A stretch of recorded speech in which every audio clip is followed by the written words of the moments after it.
அன்பு நேயர்களுக்கு இனிய காலை வணக்கம். இப்போ நம்ம எப்பவுமே ஒரு தராசு எடுத்துட்டு போவாங்க. சில பேர் பார்த்திருக்கீங்களா? அவங்களுக்குள்ள வெளியில தெரியாத ஒரு தராசு. அந்த தராசு என்ன தெரியுமா செய்யும்? எப்ப பாரு மனிதர்களை எடை போட்டுட்டே இருக்கும். இத அவங்கள எடை போடவே மாட்டாங்க. தான் நல்லவனா கெட்டவனா அப்படிங்கிறத யோசிக்கவே மாட்டாங்க. ஆனா எப்ப பாரு மற்றவனை பத்தி எடை போட்டுட்டே இருப்பாங்க. இவன் இப்படிப்பட்டவன், இவன் இதை செஞ்சான், அதனால இவன் இப்படி ஆகப்பட்டவன், இவன் நல்லவன், இவன் கெட்டவன் அப்படிங்கிற கண்ணோட்டத்திலேயே பார்ப்பாங்க. அதுதான் நம்ம முன்னாடியே பார்த்தோம், ஜட்ஜ்மெண்ட் அப்படிங்கிற ஒரு மைண்ட் பிளாக்.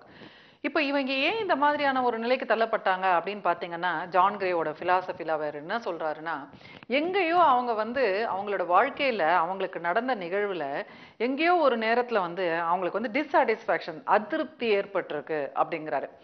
ஏதோ ஒரு இடத்துல அவருக்கு ஏதோ ஒரு நடத்தையினால யாரோட அவரோட பிஹேவியர்லயோ இல்ல அவரோட சிச்சுவேஷன்ல அவருக்கு எங்கேயோ ஒரு அதிருப்தி ஏற்பட்டிருக்கு. அதுக்கப்புறம் என்ன ஆயிடுச்சுன்னா அவரோட பார்வைகள் மாறி போயிடுது. ஸோ அவர் அந்த அதிருப்தினால என்ன பண்றாருன்னா எப்பவுமே மற்றவங்களை எடை போட்டுட்டே இருக்கிறது. அந்த அதிருப்தியை வெளிக்காட்டுறது, இந்த ஜட்ஜ்மெண்ட் அவரோட அந்த அதிருப்தியை வெளிக்காட்டுறது.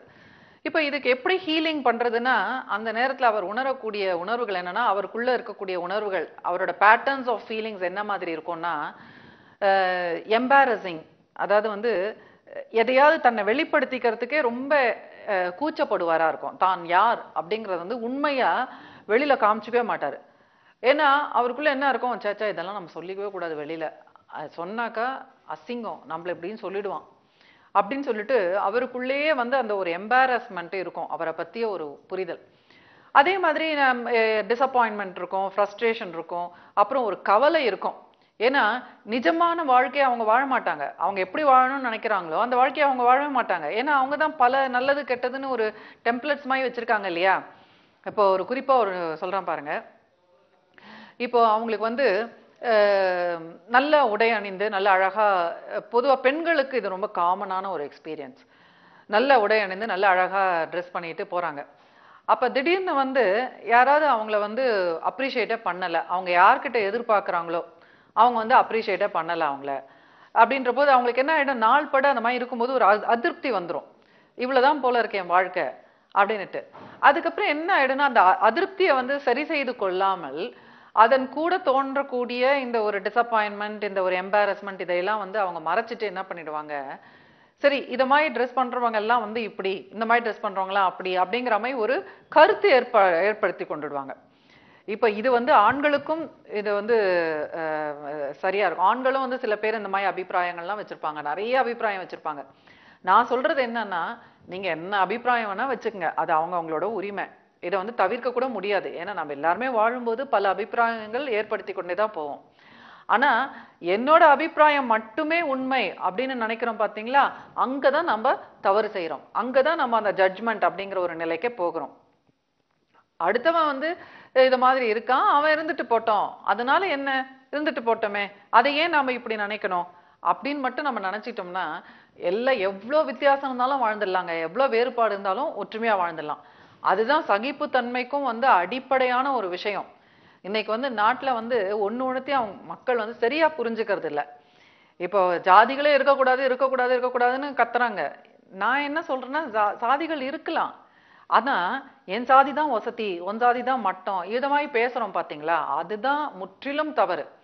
இப்ப கேரளாக்கெல்லாம் போனீங்கன்னா தமிழகத்துல இருக்க மாதிரி அவங்களதுலயும் ஒரு பெரிய பெரிய வகையா ஒரு 4 வகை ஜாதிகள் இருக்கு.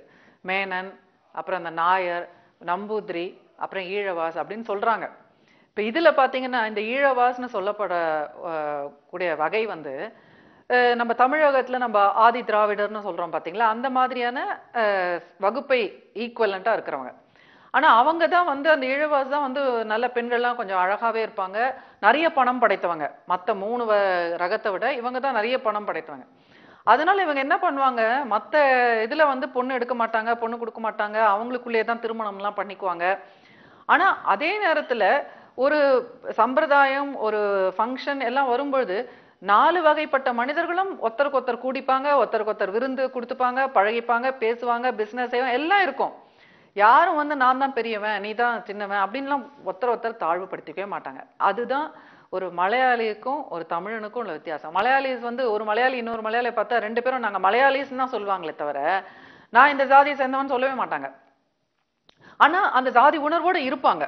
அதுதான் நான் சொல்ல வர முன்னிறுத்தக்கூடிய ஒரு கருத்து. நாம வந்து இத வந்து ஏன் பார்க்கக்கூடாது? இந்த மாதிரி கோணத்துல ஏன் பார்க்கக்கூடாது? ஏன்னா 60 ஆண்டு காலமா நம்ம வந்து இல்லன்னு சொல்லி போராடி கடைசியில ஒரு 20, 30 இருந்தது. இன்னைக்கு வந்து ஒரு 1000 கணக்குல ஜாதிகள் வந்துருச்சு அப்படின்னு கூகுள்ல போய் பார்த்தீங்கன்னா தெரியுது. சோ இப்ப நம்ம என்னத்தை நம்ம கட்டுப்படுத்தினோம்? பிரச்சனை இருக்கிறத வந்து நம்ம சால்வ் பண்ணணும்னு சொல்லி ஒரு ஆங்கிள் போயிட்டு கடைசியில புது புது பிரச்சனைகள் தானே வந்திருக்கு. சோ அதனால உண்மை அப்படிங்கறத நம்ம என்னைக்கும் மறைக்க முடியல இல்லையா? ஆனா நம்மளோட அந்த உணர்வுகள் வந்து நம்ம சரி செய்து கொள்ளும் பொழுது நம்மளோட அபிப்பிராயங்கள் இருக்கு பாத்தீங்களா? அடிப்படையில அந்த அபிப்பிராயங்களை வந்து நம்ம வந்து சரி செஞ்சுக்கும் போது பிரச்சனையே இல்லாத போயிடும். அதுதான் நான் சொல்ல வரேன். இப்ப ஏன் நாம வந்து இந்த ஜாதிகள்ன்றதுல வந்து ஏன் இப்படி நம்ம வந்து தீர்மானமா இருக்கோம்னாக்கா இந்த அபிப்பிராயங்கள் தான். இந்த ஜாதியை சேர்ந்தவன் இப்படிதான் இருப்பான், இந்த ஜாதியை சேர்ந்தவன் இப்படிதான் இருக்கணும் அப்படின்னு எல்லாம் நம்ம ஒரு விதிகள் நினைக்கிறோம் பாருங்க. அப்படிலாம் நம்ம ஒரு தராசு வச்சிருக்கோம் பாருங்க.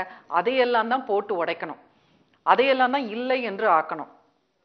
இன்னைக்கு வந்து ஆரம்ப காலத்துல இந்த சாதிகள் இல்லைன்னு சொல்லிட்டு குரல் கொடுக்கறதுக்கான நோக்கமே என்னன்னு பாத்தீங்கன்னா, ஒரு ஒரு குறிப்பிட்ட ஜாதியை சேர்ந்தவங்க ரொம்ப சில செயல்களை வச்சு மற்றவங்களை வந்து மட்டம் தட்டினாங்க அப்படிங்கிற ஒரே காரணத்துக்காக தான் இதை ஒழிக்கணும் அப்படின்னு சொல்லிட்டு ஆரம்பிச்சாங்க.